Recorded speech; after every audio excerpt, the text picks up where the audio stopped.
Hello, everyone. Good afternoon, good evening to you. Hope all is well.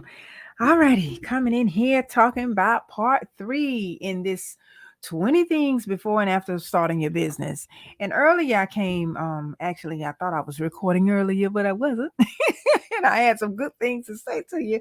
But anyway, I was speaking of earlier about, I was looking at something earlier and it was just talking about actually this young man, his wife was in the hospital and their baby was premature and things like that. And she was on a she was on life support and he was just asking everyone to pray for her. And in the comments I saw it didn't matter. It was all races, all colors and whatever. It didn't matter. And I just said sometimes I know that a lot of us we look back at things and when we're going through a catastrophic events and nobody sees color. Nobody sees that you're not the same color as me and you're not the same. We all chip in and help one another. So my question is, why can't we just be like that all the time? I don't know. I just know that I just have so much hope and positivity outcomes of this world, but sometimes it's not that way. I do know. I'm just probably living in a dream world, but hey, I'm gonna keep on dreaming because I know that anything can change because it can be to a point that we have no other choice but to just to see us as human beings instead of, you know, any other thing but that. So, however, we're gonna go ahead and get started into this day's the next five. This is the third day that I'm talking about this, and like I said, there are 20, so we got one more set to give you, one set of fives. I was doing them in five so where you can digest them and think about them and just kind of ponder over them and anything you need to do in the process as we're going along, of some homework you may need to do for yourself if you are interested in starting a business. And these are the things you need to do before and after you start your business. So I want you to be aware of it, because once you keep things on your mind and once you take action to making, towards the goal at hand, and then I know you're that much closer to it. So let's go ahead and get right into the five that we're going to talk about today. Now, the first thing is, one of the things that you should do and start, before you start your business, and also think about too and ponder on or whatever, is who's going to be your competition. Now, I don't mean your competition that you got to just go and compete with them in a way that you're trying to, you know, do things the way they're doing them in the marketplace and come up with, take almost just take everything they're doing and you do it the same way they're doing it. I'm not saying that.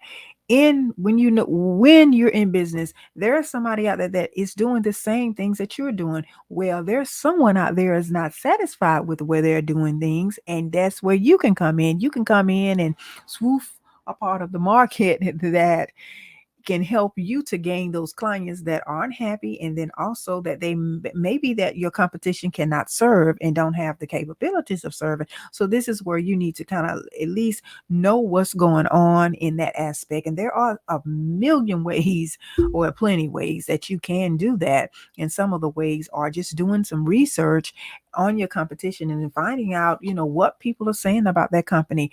Also, you can go and your competition, I think you've heard me say this before. Google alerts. Go in, and anytime somebody talk about your competition, have their names down. And so when somebody's saying something about it, you will get an email about it, and then that way you will know what's really being said or what's going on, or if they having any promotions going on.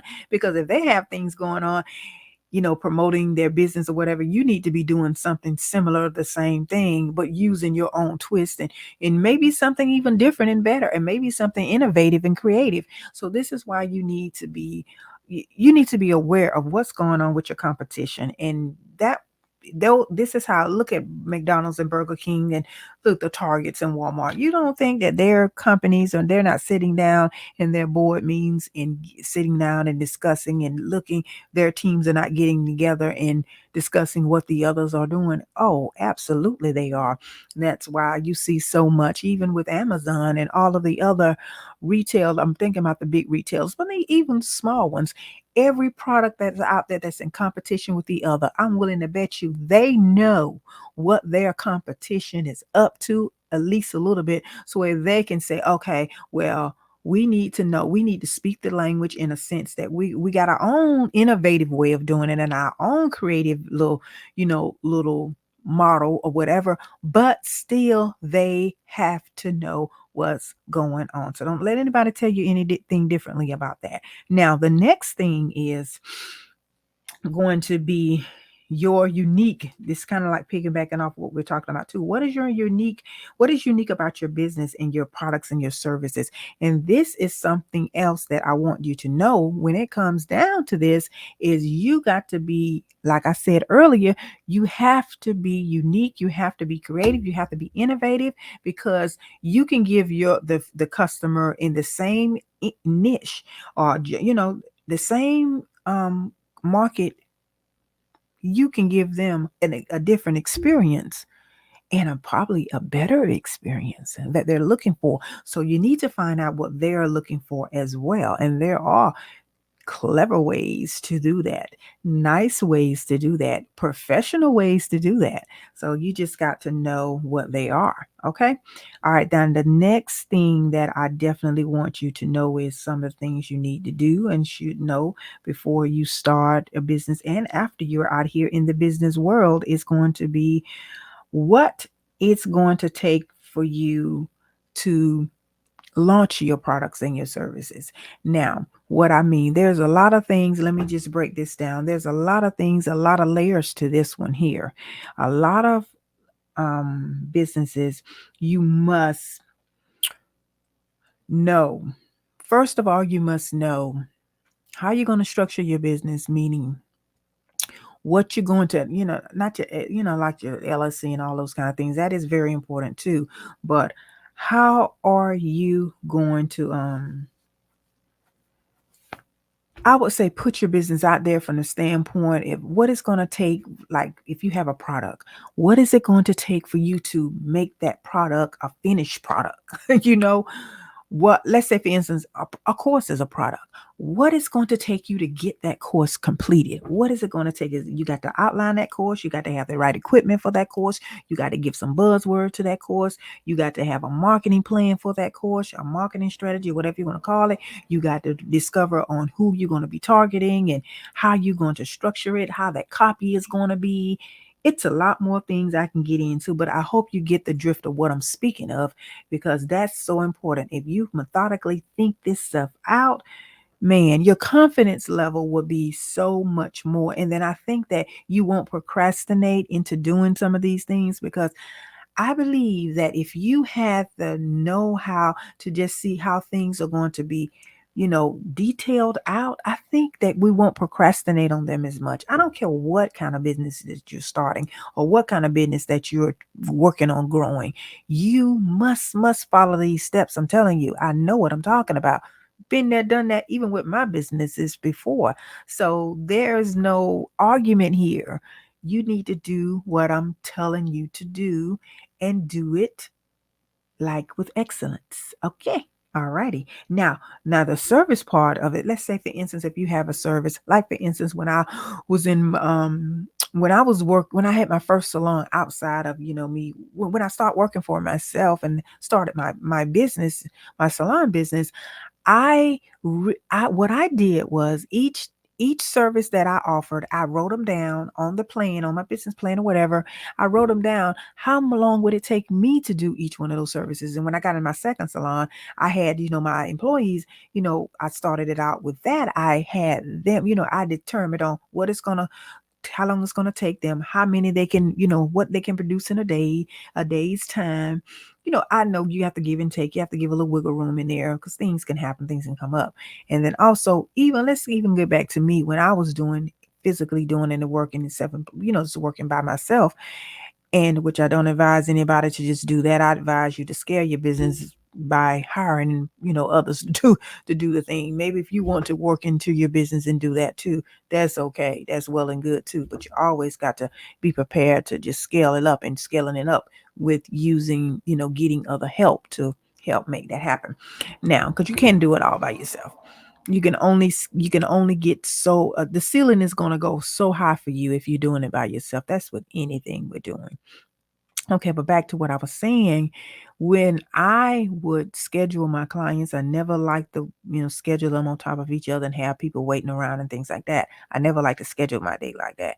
So what I would do is I would schedule out my time. Okay, it's going to take me this long to do this client. So I'm going to make sure that I do, that particular client and get her pretty much almost done. And then I'll be able to work on the next client because sometimes it could be just overwhelming and things just don't go right when it seem like you're just trying to do too much. You're just trying to get it all, trying to have it all. You got to have you got to have some kind of level of uniqueness in a professional structure about anything you do.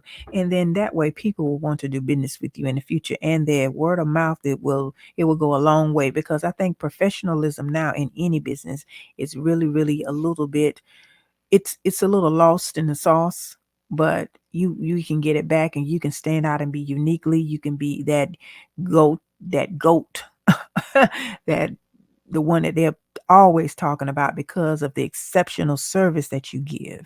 So that's what you need to focus on with that too. Now, and that way, so how soon it's going to take you before your products and services are available. So you need to make sure that you know that and know the ins and out of how you're going to just have your business model. So I would strongly advise you to hone in and focus on that. Now, the next one is going to be how much money, how much funding is going to take you to get this business together. So y'all already know what I'm about to say. I'm about to tell you, business plan. That's how you can tell. That's how you will know. And all of this is really t- uh, it's really centered around a business plan as well. But when you really want to know how much money it's going to take you to set up your business, the business plan is going to basically give you the best estimate you can possibly ever get. And then two, if you run into a little space and whatever that you need some more funding, a lot of people you don't want to deal with funding. You don't want to get loans or you don't want to get grants and things like that. That's fine. That's well and dandy. But if you get in a point and you get in a tight spot that you want these things, having you working your business plan will definitely put you in a better place, in a better space to be able, and you ain't got to worry about trying to come up with a plan because like right about now there's a lot of grant money that's coming to different states and the banks are giving a lot. There's not a whole lot of talk about it. It's called the state small business credit initiative program, but a lot of people are not talking about it. They don't know about it. But so here again, they're not getting the funding, and I'm willing to bet you a lot of states will still have some left over because a lot of people, one of the requirements is a business plan, of feasibility plan. So a lot of folks just don't have that. They don't have that for their business set up. And I just don't know what it is about people planning their business, writing it out. I don't know what that is. I just can't. I don't know what that is. I don't know why people don't like to do that. And they think that it's just so outdated. But when you do that, you set you up for success more than you feel like you fail. I'm telling you. Because sometimes a plan would just give you, yeah, you may have to alter that plan, but sometimes your plan will give you a ways, okay, I'm saying, let me navigate this way. Then you see it on paper and you'll say, man, I don't think this thing's going to work this way. So let me try to tweak it and do something else. So that's what I feel like you're doing yourself a disservice if you don't have a plan and if you don't have one out. Now, the next thing I do want to share with you is going to be the last one we're going to speak on today is, you know, um, how how long, if you're going to have to get it financed, how long will it be before you make a profit in your business? And I always say, you can make a profit immediately in your business. You really can. If you got yourself structured together and I say within 30 days after you getting your business, getting the buzz out and getting your plans together, getting your advertisement together, knowing what you need to do and doing tests and doing this and doing that, that's not far fetched. That's not. It's just it all depends. I feel like if the more you got yourself together, organized and planned, the more and the better it would be. Because when I opened up my second salon, it was definitely that it was planned out much better even than my first, believe it or not. And it was much better.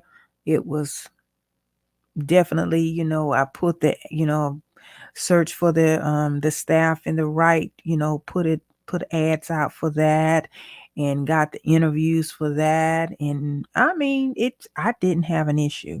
I didn't have an issue with that. So, alrighty, now that's going to be all for this one. And this part 3. We're doing part 4 and we will be done. So we've gotten up to 15. If you look at the other videos, it'll show you where we've done up to, we got up to 15. So we got 5 more to go, but it's the 20 things that we should do before and after starting a business. And I definitely believe that we are going to, once we follow these instructions, we're going to be fine. You are going to be wonderful. Just do remember that you have what it takes. You have the ability. You have the capabilities. I think only thing it is that you just don't have enough the confidence and believing that you can do it and that you can get the resources to do it with if you don't have them yourself. Resources are here. They're out now. Don't miss them. Some of you, if you need to get on my text list at 833-247-6465, just text push the dream to 833-247-6465, and you will be on my list for further next notifications of when I do my Zooms, because I usually do it on a Saturday, and I may hint, I may just have another one tomorrow.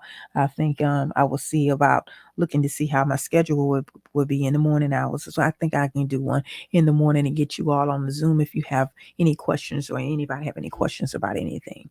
So thank you so much for being a part of this and listening to the end. I thank you so much for that. Go and check out click the link in my bio wherever you are and wherever it is here. But mostly you can go to pushthedream.com and you can go there and you can see the links will show you. I have free resources for you to go ahead and just take them, and especially how to form your LLC, your DUNS number, your EIN number, getting you ready for business credit and things like that, getting you ready to establish your business credit, getting you ready for trade lines, to establish your business credit. It's not too late for that. Doing it the ethical way. You got to start somewhere, people. If you are willing, you got to take a day. It's a process. It's not going to happen overnight. All of this is a process. A lot of things in life, they are processes. There are some things that I need in my life now. I know that they are process, and I know that I'm going to get there and I'm going to receive them because I know I'm working towards them every day to get there. I'm not getting impatient. I'm being very patient because I know in due season they are going to manifest. Okay. And just remember this, that you are created for greatness. You have greatness within you. You are you got a superpower that none of us have, and your superpower we can use at some capacity in our lives.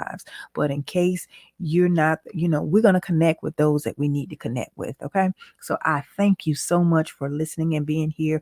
And people, have a beautiful day. It's a great Friday. And it's where I am. The sun is shining. The weather's not too bad. So anyway, thank you so much. Thank you. Thank you. Thank you. Remember, you were created for greatness. Alrighty. See you in the next video. And oh, by the way, I'm just doing a few of these on audio. I'm just trying to try out a little something here. But I love being and interacting with you, showing my face, and I love going live, doing my lives with you too. So I haven't forgotten about that. I'm just trying a couple of things. I'm just doing this series this particular way. But you know what? I'll see you guys live and in a day or two. All righty. Talk to y'all soon. Bye bye. Have a blessed one. Bye bye.